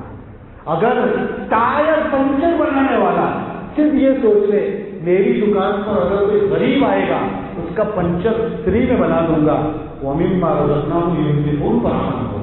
میرے بھائیوں ٹیچر یہ سوچ لے کہ میں ٹیوشن دیتا ہوں، اگر یہ سوچ لے کہ میرے یہاں ٹیوشن میں آنے والے 5-10 بچے غریب ہیں ان سے میں فیس نہیں لوں گی تو فرمایا وَمِمَّا رَزَقْنَاهُمْ يُنْفِقُونَ. ڈاکٹر یہ سوچ لے میرے پاس تو سال بھر پیشنٹ آتے ہیں لیکن جتنے غریب پیشنٹ آئیں گے میں اس کے لیے کوئی چارج نہیں لوں گا، فرمایا وَمِمَّا رَزَقْنَاهُمْ يُنْفِقُونَ. تو میرے بھائیوں اس آیت کو پھیلا کر دیکھیں گے تو ہر انسان اس پر عمل کر سکتا ہے. ہر انسان چاہے تو اس پر عمل کر سکتا ہے کہ میرا یہ ہنر غریبوں کے کام آ جائے، میرا یہ ہنر فقیروں کے کام آ جائے، میرا یہ ہنر محتاجوں کے کام آ جائے. اگر کر لے گا نا تو بہت فائدہ ہوگا. میرے بھائیوں یہ 3 علامتیں بتائی. اگر انسان کے پاس کوئی ہنر بھی نہ ہو نا تو کم سے کم وقت کی قربانی دے دینا. آپ نے حضرت جی مولانا الیاس صاحب رحمۃ اللہ علیہ کا نام تو سنا ہے نا. مولانا علی میاں ندوی رحمۃ اللہ علیہ فرمایا کرتے تھے یہ وہ بندہ ہے، ایک بندہ وہ ہے جس کو جنت کی ساری نعمتیں دکھائی گئی، اس نے دیکھی تو پھر تو وہ عمل کرنے ہی والا ہے، لیکن اس شخص کو کچھ بھی نہیں، جتنا وہ دیکھ کر عمل کرے گا اس سے زیادہ حضرت جی مولانا الیاس صاحب نے بغیر دیکھے عمل کیا ہے. سوچو کیسا شخص ہوگا. ایسی قربانی کی میرے بھائیوں. کہتے ہیں کہ بیمار تھے، بستر پر تھے، کسی نے ان کو کان میں کہا کہ حضرت فلاں جگہ جماعت نکل گئی، تو ان کی بیماری کم ہو جاتی تھی. یہ سن کر کم ہو جاتی. جب کوئی کہتا کہ جماعت رک گئی ہے، ٹارگیٹ پورا نہیں ہوا، تو کہتے ہیں کہ بیماری بڑھ جاتی تھی. یہ کڑن ہے، یہ کڑن ہے. آج ہمارے پاس یہ کڑن نہیں ہے. ہمارے پاس پیسہ ہے لیکن غریب کے لیے کوئی درد نہیں. ہمارے پاس وقت ہے لیکن امت کی کوئی فکر نہیں. میرے بھائیوں، لوگ سسک رہے ہیں، پریشان ہیں. ذرا نکلیے تو صحیح میدان میں، پتہ چلے گا آپ کو لوگ کتنے پریشان ہیں، کہاں کی کیسی حالت ہے. بڑے مبارکبادی کے مستحق ہیں وہ لوگ جو گھر گھر افطار پہنچاتے ہیں، جو گھر گھر لوگوں کو کھانا پہنچاتے ہیں. کوشش کرتے ہیں اپارٹمنٹ میں کوئی غریب نہ ہو، جھوپڑ پٹیوں میں کوئی غریب نہ ہو، وہاں تک اگر سے افطار سامان پہنچاتے ہیں. بڑے مبارکبادی کے مستحق ہے. میرے بھائیوں، یہ بہت بڑا عمل ہے. میں مولانا منظور نعمانی کا نام لیتا ہوں رحمۃ اللہ علیہ. مولانا سجاد کا دامت برکاتہ کے والد تھے. ان کے بارے میں ہے مولانا سجاد صاحب دامت برکاتہ فرماتے میں بہت چھوٹا تھا. میرے ابا جان ہر اتوار کو عصر کے بعد تفریح نہیں کرتے تھے، کہیں جاتے تھے. میں سوچتا تھا روزانہ یہ تفریح کرنے نکلتے ہیں، اتوار کو کہاں جاتے ہیں. چھوٹا سا میں ان کے پیچھے ہو گیا، پیچھے جا رہا ہوں. جاتے جاتے جب میں وہاں پہنچا تو میرے ابا جان نے بازار سے سیب کا ایک ٹوکرا اٹھایا اور ہسپتال میں پہنچے اور ہاسپٹل میں جنرل کوٹے میں گئے. اور جنرل کوٹے کے اندر مسلم ہو کہ نان مسلم ہو سب کو سیب تقسیم کیے اور پھر واپس آ گئے. مولانا سجاد صاحب دامت برکاتہ فرماتے ہیں ابا جان یہ آپ کب سے کر رہے ہیں؟ فرمایا بیٹا یہ مت پوچھ، گھر چل بتاتا ہوں. گھر لے گئے. فرمایا بیٹا یہ مت پوچھ کب سے کر رہا ہوں، جب سے کر رہا ہوں یہ عمل تب سے میرے ہاتھ پر 11,000 غیر مسلموں نے ایمان قبول کیا، صرف اس عمل کی بنیاد پر. انسان سوچے تو صحیح، آج کل انسان زکات دے کر بھی احسان جتلاتا ہے کہ میں نے زکات دی. ارے بھائی کچھ پیسے غریبوں کے لیے بھی تیار کرو، کچھ پیسے علماء کے لیے بھی تیار کرو، کچھ پیسے مؤذنوں کے لیے تیار کرو، کچھ پیسے علاقے کے غریبوں کو دیکھو کہاں ہے. جب انسان یہ سوچ لے گا نا تو میرے بھائیوں بیڑا پار ہو جائے گا. بات یہاں سے شروع کی تھی کہ فضل اور عدل دو نظام چلتے ہیں. فضل روزی کیا ہے؟ فضل ہے. روزی کیا ہے؟ فضل ہے. روزی جب فضل ہے تو اللہ تعالیٰ جسے چاہتا ہے دیتا ہے، جسے چاہتا ہے نہیں دیتا ہے. یہ فضل کا مسئلہ ہے. جب یہی بات ہے تو ہم نے آپ کی خدمت میں یہ بھی پیش کیا تھا کہ عدل یہ ہے کہ ہم دنیا سے جائیں تو مسلمان ہونے کی حالت میں انسان بن کر جائیں. اگر انسان بن کر نہیں گئے تو مسئلہ ہوگا، مسلمان بن کر نہیں گئے تو مسئلہ ہوگا. امام ابو حنیفہ رحمۃ اللہ علیہ ایک مجلس میں پہنچے تو وہ اپنے سر پر رومال ڈال دیا. کسی نے پوچھا حضرت رومال ڈال دیا؟ کہ میں یہاں دیکھ رہا ہوں کوئی گدھا بن کر بیٹھا ہے، کوئی بلی بن کر بیٹھا ہے، کوئی کتا بن کر بیٹھا ہے. تو کسی نے پوچھا حضرت یہاں تو سب انسان ہی بیٹھے ہیں، گدھا تو کوئی نہیں دکھ رہا ہے، بلی تو کوئی نہیں. بڑا عجیب جواب دیا. فرمایا اللہ تعالیٰ کا عذاب اس امت پر نہیں آتا، اس کی ایک وجہ یہ ہے کہ آپ صلی اللہ علیہ وسلم کی امت ہے. تو اللہ تعالیٰ کسی کے چہرے کو نہیں بگاڑتے، کسی کے جسم کو نہیں بگاڑتے، لیکن جو گناہ کرتا ہے نا اس کے دل کو اللہ تعالیٰ بگاڑ دیتے. اور کیسا بگاڑتے ہیں؟ لکھا ہے اگر کوئی لالچ کی بیماری میں ہے تو لالچی آدمی کا دل کتے کا دل بن جاتا ہے. اب سمجھیے کہ اللہ کی ڈکشنری کے اندر اللہ کے انڈیکس میں وہ انسان نہیں ہے، وہ کتا ہے. تو آپ انداز لگائیے کہ اسی کو کہتے ہیں مسخ سوری نہیں مسخ مانوی. یہ ایک اردو زبان کی اصطلاح ہے، علمی اصطلاح ہے، جس کو میں آسان زبان میں یہ کہہ رہا ہوں ظاہر ہمارا نہیں بگڑے گا لیکن باطن اللہ تعالیٰ بگاڑ دیں گے. کہیں خنزیر کا، کہیں کتے کا، کہیں بلی کا دل بنا دیں گے. میرے بھائیوں اس لیے ہمیں بچنے کی ضرورت ہے، انسان بننے کی ضرورت ہے. دو نظام چلتے ہیں، ایک ہے فضل اور ایک ہے عدل. جب دو نظام ہے اللہ نے اپنے فضل سے ہم کو مسلمان تو بنا دیا، اب ہمیں کیا کرنا ہے؟ مسلمان ہونے کی حالت میں واپس جانا ہے. اس کے لیے طاق راتیں چلتی ہے، بڑے دن آتے ہیں، بڑے مہینے آتے ہیں. بیٹری چارج کرنے کی ضرورت ہے. میرے بھائیوں، آج کی رات 23ویں رات ہے. امام غزالی کا ایک قول بھی سنا تھا چلوں.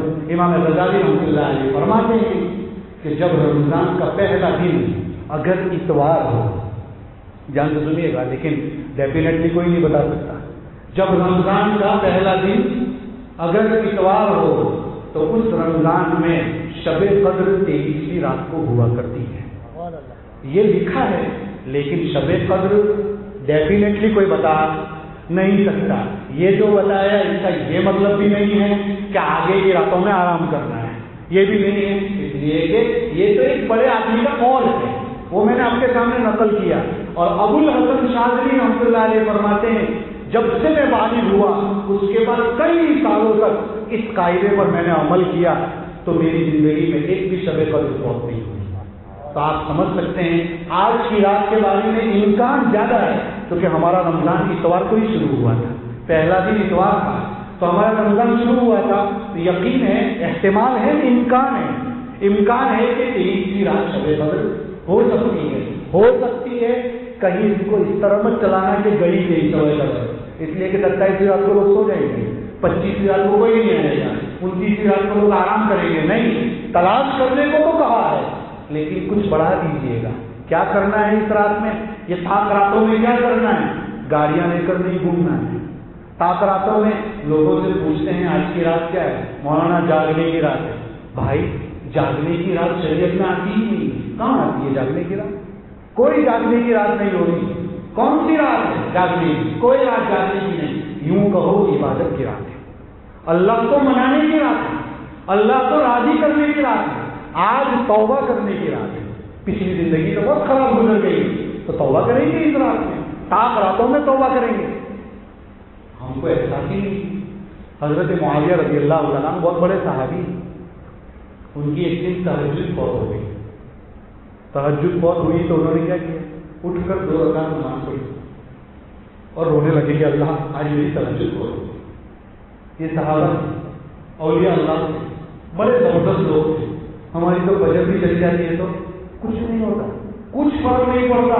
کتنے ایسے ہیں جن کی پتہ نہیں کتنی فجر چلی گئی، کوئی تکلیف نہیں. یہاں تہجد جا رہی ہے تو کیا کیا؟ 2 رکعت نماز پڑھ کر سجدے میں گئے اور روئے، بہت روئے. دوسرے دن صبح میں تہجد میں شیطان اٹھانے کے لیے آیا. شیطان نے خود اٹھایا اور اٹھا کر روئے. تو معاویہ اس زمانے میں شیطان نظر نہیں آتا ہے، اب نہیں آتا. تو شیطان کو پکڑ لیا حضرت معاویہ، پکڑ کر کہا کیوں اٹھانے آیا؟ کل تو فوت کروا دی تھی، کل تو چھڑوا دی تھی تہجد اور آج مجھے اٹھانا ہے. شیطان کسی کے ساتھ بھی ٹچ ہو سکتا ہے. اذا مسہ الطائف من الشیطان قرآن میں ہے. کوئی بھی ساتھ شیطان کسی کے، نبی کریم صلی اللہ علیہ وسلم قرات کر رہے تھے اور آپ کے منہ میں شیطان نے انگارہ ڈالنے کی کوشش کی تو آپ نے اسے پکڑ لیا اور پکڑ کر مسجد نبوی کے ستون کے ساتھ باندھنے کا ارادہ کیا. صحابہ سے کہا باندھ دیتا تو سب مدینے کے بچے اسے ٹپلی مار مار کر جاتے، لیکن میں نے نہیں باندھا. کیوں؟ اس لیے کہ مجھے میرے بھائی کی وہ دعا یاد آئی. کون سی بھائی؟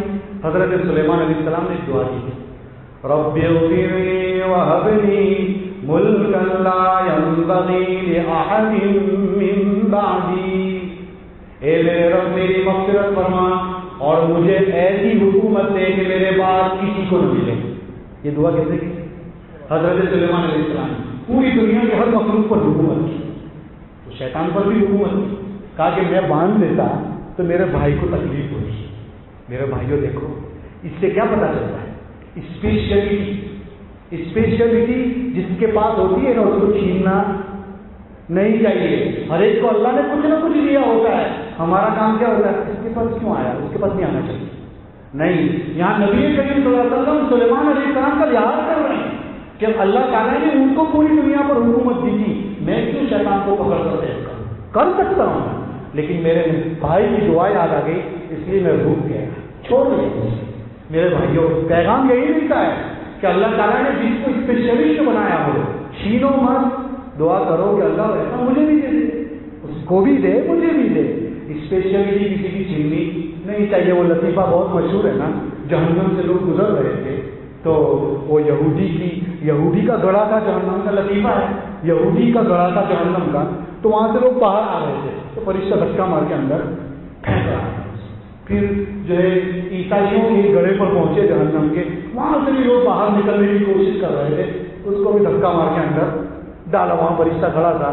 جب مسلمانوں کے گڑھے پر پہنچے تو وہاں کوئی فرشتہ کھڑا نہیں تھا. پوچھا یہاں کوئی فرشتہ نہیں ہے؟ کہا یہاں جو اوپر آنے کی کوشش کرتا ہے تو وہ اندر والا کھینچ لیتا ہے اسے.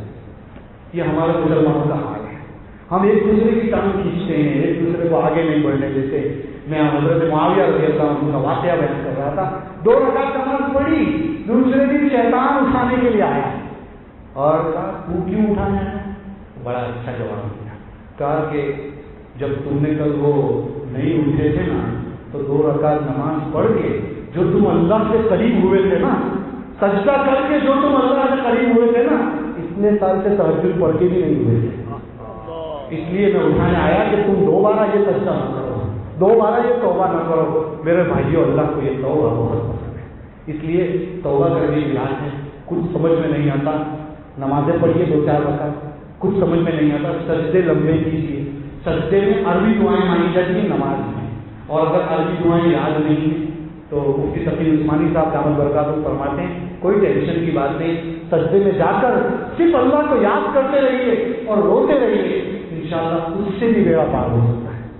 تو میرے بھائیوں، اس رات کی قدر کیجیے، راتوں کی 7 راتوں کی قدر کیجیے، لائف چینجنگ رمضان بنائیے، اپنے آپ کو بدلیے. بہت گناہ کیے لیکن اب تو انشاءاللہ ایک بھی نماز نہیں چھوڑوں گا، اب تو کچھ بھی نہیں کروں گا، اب کوئی نافرمانی نہیں کروں گا. اگر ایسا ارادہ کریں گے نا، پکا ارادہ، تو انشاءاللہ ہمارا یہ رمضان لائف چینجنگ بنے گا. اللہ تعالیٰ میرے ان باتوں پر سب سے پہلے مجھے عمل کرنے کی توفیق عطا فرمائے، ہم سب کو اس پر عمل کرنے کی توفیق عطا فرمائے. آمین. وآخر دعوانا الحمدللہ رب العالمین.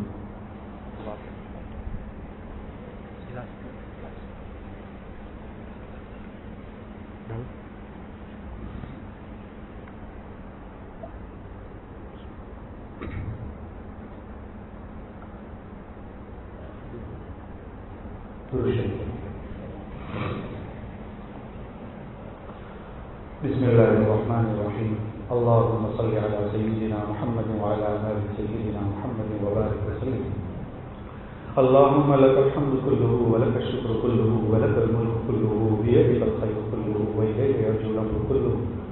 ربنا آتنا في الدنيا حسنة وفي الآخرة حسنة وقنا عذاب النار. ربنا ظلمنا أنفسنا وإن لم تغفر لنا وترحمنا لنكونن من الخاسرين. اللهم إنك عفو كريم تحب العفو فاعف عنا. اللهم إنك عفو كريم تحب العفو فاعف عنا.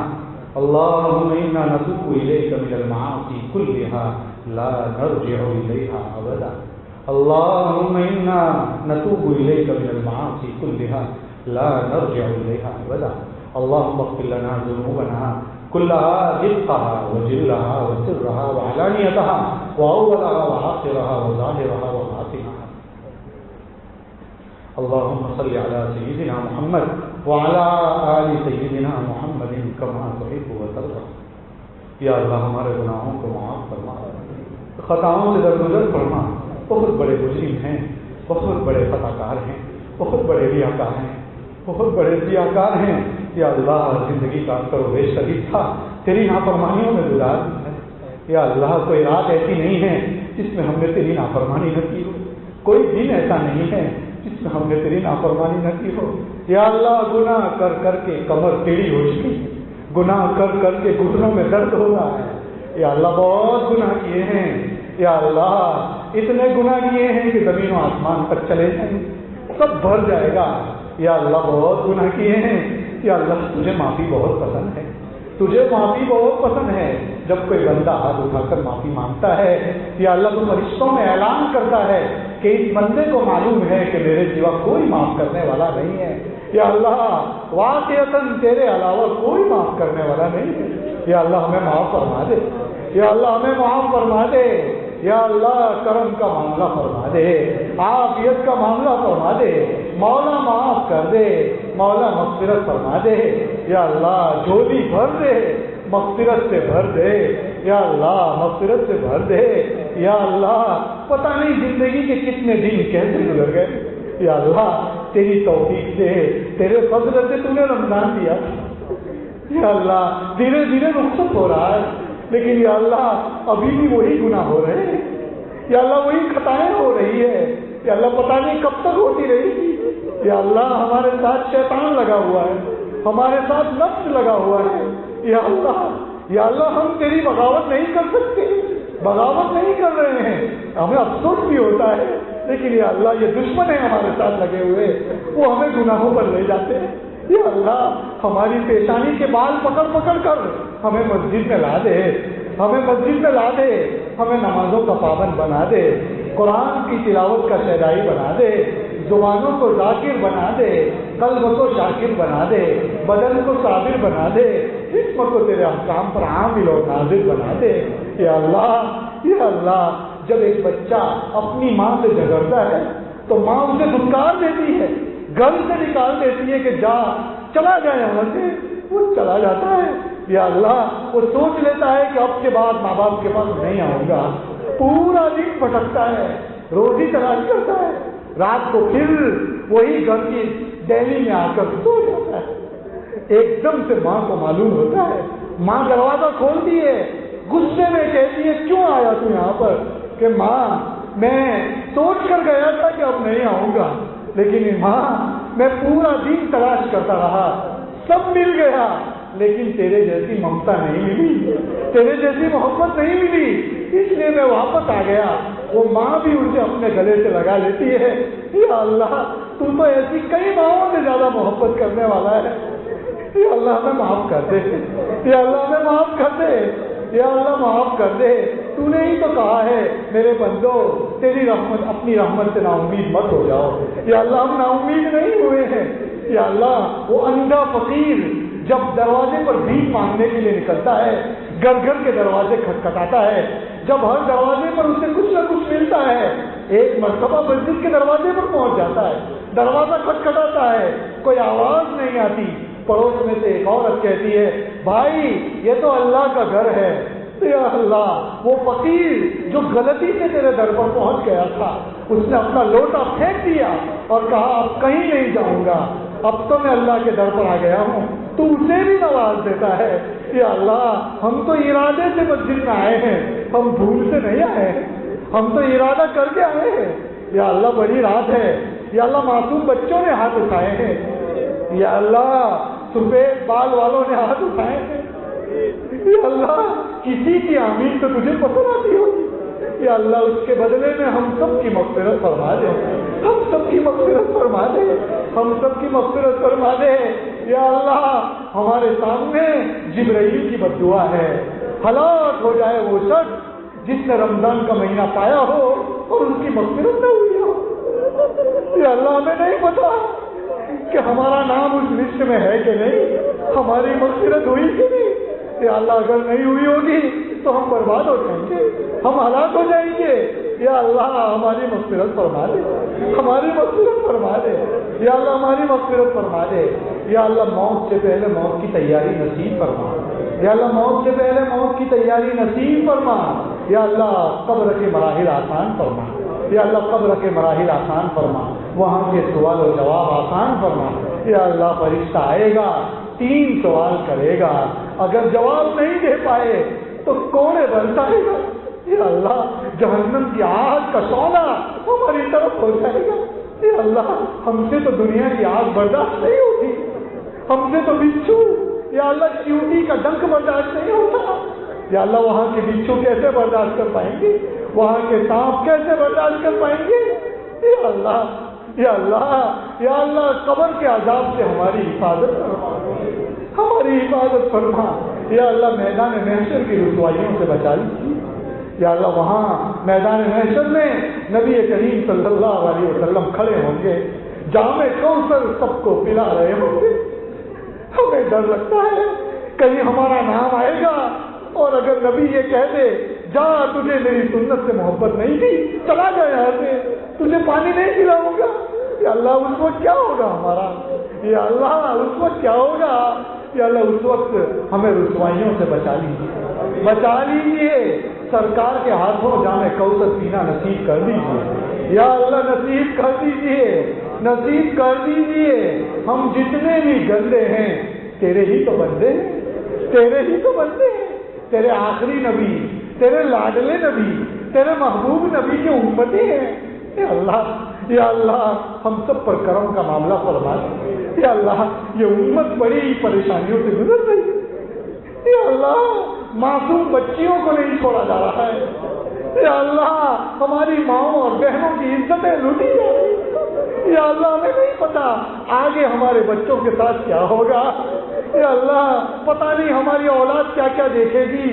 ابھی سے فتنے شروع ہوئے ہیں، ہم نے تیرے محبوب سے سنا ہے قیامت سے پہلے ایسے فتنے آئیں گے کہ جیسے بارش کے قطرے گرتے ہیں ایسے فتنے زمودار ہوں گے یا اللہ، معصوم بچوں کو دیکھ کر رحم آتا ہے کہ پتہ نہیں وہ کتنے فتنے دیکھیں گے یا اللہ، ہمارے ایمان کی حفاظت فرما، ہمارے بچوں کے ایمان کی حفاظت فرما، ہماری نسلوں کے ایمان کی حفاظت فرما، ہماری اولاد کو ہماری آنکھوں کی ٹھنڈک بنا، آنکھوں کا سرور بنا، عقائد حقہ سے، اعمال صالحہ سے یا اللہ، اخلاق فاضلہ سے مزین فرما یا اللہ، ہماری اولاد کی پوری حفاظت فرما یا اللہ، ہماری اولاد کی، ہمارے ماں باپ کی، ہمارے اساتذہ کی، ہمارے علماء کی، ہمارے مشائخ کی، ہماری بستی کی، ہمارے بستی کے ایک فرد کی یا اللہ، عزت کی، آبرو کی، ایمان کی پوری حفاظت فرما یا اللہ، پوری حفاظت فرما یا اللہ، اس مجمع میں ابو بکر جیسا کوئی نہیں ہے، اس مجمع میں عمر جیسا کوئی نہیں ہے، اس مجمع میں عثمان و علی جیسا کوئی نہیں ہے، اس مجمع میں خواجہ معین الدین چشتی جیسا کوئی نہیں ہے یا اللہ، اس مجمع میں قطب الدین بختیار کاکی جیسا کوئی نہیں ہے یا اللہ، اس مجمع میں یا اللہ، شیخ عبد القادر جیلانی جیسا کوئی نہیں ہے، لیکن یا اللہ، جو بھی بیٹھے ہیں تیرے ہی تو بندے ہیں یا اللہ، ٹوٹے ہوئے دل والے لوگ ہیں یا اللہ، تو ہماری دعا قبول فرما لے، ہماری دعا قبول فرما لے، ہم تجھ سے کچھ نہیں مانگتے ہیں، ہم صرف اور صرف مغفرت کے بھکاری ہیں یا اللہ، سب کے دروازے بند ہو جاتے ہیں یا اللہ، تیرا دروازہ کھلا لے، تو روزانہ کہتا ہے کوئی مغفرت طلب کرنے والا یا اللہ، ہم ہیں کہ سوئے رہتے ہیں، ہم کبھی تم سے نہیں مانگتے یا اللہ، ہاتھ اٹھائے ہیں، ہمارے اٹھے ہوئے ہاتھوں کی لاج رکھ لے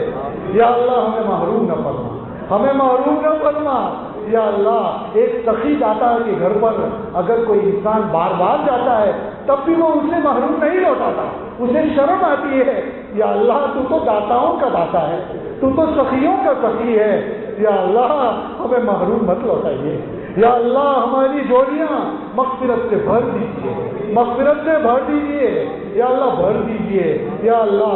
پچھلے 2-3 سال میں کورونا میں ہمارے بہت سارے بھائی چلے گئے، بڑے نوجوان چلے گئے، امت کو کام آنے والے جوان چلے گئے یا اللہ، ان کی بھرپور مغفرت فرما یا اللہ، ان کی قبروں کو نور سے منور فرما، ان کی قبروں کو جنت کا باغیچہ بنا یا اللہ، جہنم کا گڑھا بننے سے حفاظت فرما، جنت الفردوس میں اعلیٰ اور بالا مقام سے نواز دیجیے اللہ۔ ہمیں بھی دنیا سے جانا ہے، ہر ایک کو قبر میں جانا ہے یا اللہ، موت سے پہلے موت کی تیاری نصیب فرما یا اللہ، موت سے پہلے موت کی تیاری نصیب فرما یا اللہ، ہم سب کو متقی بنا، پرہیزگار بنا، نمازوں کو قائم کرنے والا بنا یا اللہ، قرآن کی تلاوت کو زیادہ سے زیادہ کرنے والا بنا، قرآن کی تلاوت کا شہدائی بنا یا اللہ، ہمارے دلوں کے بگاڑ کو درست فرما، ہمارے دلوں کی اصلاح فرما یا اللہ۔ کیسی بیماریاں چل رہی ہیں، لوگ کیسی بیماریوں میں مبتلا ہیں یا اللہ، بڑی چھوٹی بیماریوں سے ہم سب کی حفاظت فرما یا اللہ، اچانک آنے والی موت سے حفاظت فرما یا اللہ، اچانک آنے والے حادثے سے حفاظت فرما، ایکسیڈنٹ سے ہماری حفاظت فرما یا اللہ، جو لوگ دنیا سے گئے ہیں یا اللہ، ان کی بھرپور مغفرت فرما۔ بہت سارے لوگ قرضوں میں مبتلا ہیں یا اللہ، غیب سے ان کے لیے قرضوں کے پورا ہونے کی شکلیں پیدا فرما یا اللہ۔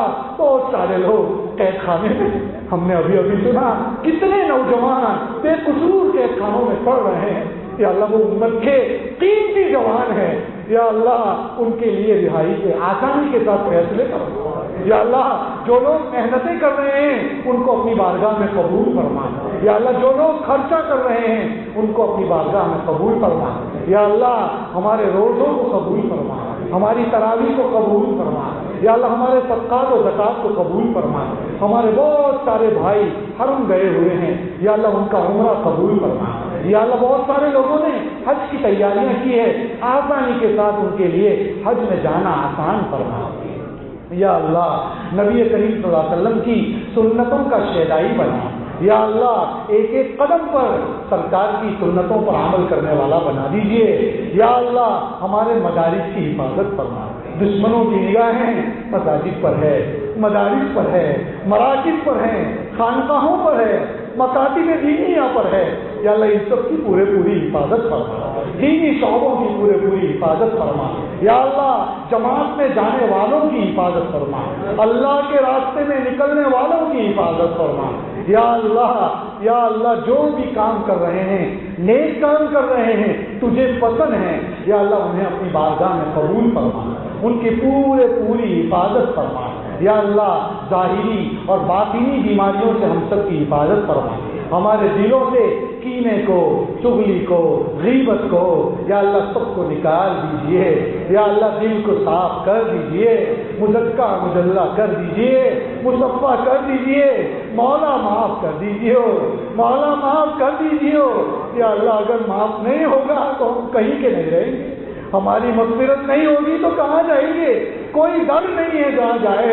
یا اللہ در کی ٹھوکریں کھا کر تیرے در پر آئے ہیں, تیرے در سے بھی نکال دیے گئے تو کہاں جائیں گے؟ یا اللہ ہمیں دور نہ فرما, ہمیں مت نکال. یا اللہ ہمیں تیرے در پر بار بار آنے والا بنا دے, ہم سب کی مغفرت فرما دے.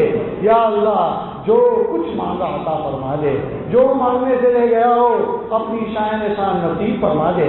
یا اللہ حرمین شریفین میں, مسجد اقصی میں تیرے نیک بندے جو طواف کرتے وقت ریاض الجنہ میں, مسجد اقصی میں اور کہاں ابھی اس وقت ہاتھ اٹھا کر دعائیں مانگ رہے ہیں, یا اللہ ان کی دعاؤں میں ہمارا حصہ شامل فرما. یا اللہ جتنی شرور سے وہ لوگ پناہ مانگ رہے ہیں, ہماری پوری امت مسلمہ کی حفاظت فرما, ہمارے وطن کی حفاظت فرما, ہماری امت کی, ہمارے مسلمان بھائیوں کی حفاظت فرما, دنیا کے ایک ایک مسلمان کی حفاظت فرما. کاروبار میں برکتیں نازل فرما, حلال لقمہ نصیب فرما, حرام لقمے سے ہم سب کی حفاظت فرما, سود سے حفاظت فرما. یا اللہ ہر طرح کی خیانت سے, دھوکے سے ہم سب کی حفاظت فرما. جب تک زندہ رکھے ایمان پر زندہ رکھ, وقت آخر ہو کلمے والی موت نصیب فرما. یا اللہ ایسی موت نصیب فرما کہ آنکھوں سے جنت کے نظارے دیکھ رہے ہوں, کانوں میں فرشتے کہہ رہے ہوں سلام قولا من رب الرحیم, یہ مجدہ سن رہے ہوں ہمارے اوپر تیرے اور تیرے بندوں کے کوئی بھی حق باقی نہ ہو.